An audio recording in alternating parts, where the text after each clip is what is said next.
Karabinierët e Romës kanë goditur një nga rrjetet më të mëdha të trafikut të lëndëve narkotike duke sekuestruar 200 kg kokainë me një vlerë tregu që arrin në 16 milion euro. Gjatë operacionit është arrestuar një shtetas shqiptar, 23 vjeç, i cili u kap në flagrancë me 191 pako kokaine, një pistolet me fishek, si edhe rreth 30.000 euro në para të gatshme.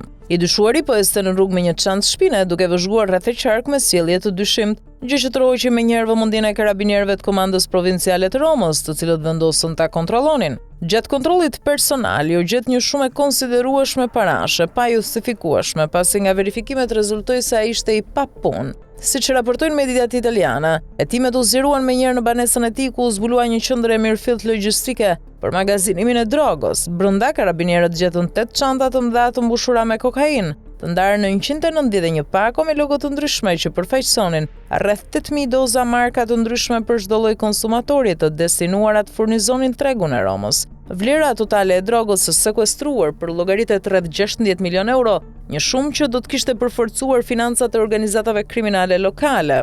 Në banesë u gjet gjithashtu një armë zjarri me fishek e rezultuar e vjedhur, e gatshme për të përdorur për mbrojtjen e ngarkesës së vlefshme, si edhe 30.000 euro cash. Hetimet konfirmuan gjithashtu se i arrestuari përdorte një sistem të sofistikuar fshehje në automjetin e tij, përmes një kombinimi të veçantë çelësash dhe butonash. Ai kishte krijuar një fund të dyfisht ku fshihte drogën për ta nxjerrë vetëm në momentin e dorëzimit, duke tentuar kështu t'i shpëtonte kontrollave. 23 vjeçari shqiptar u vu në masën e arrestit dhe u dërgua në paraburgim në pritje të gjykimit.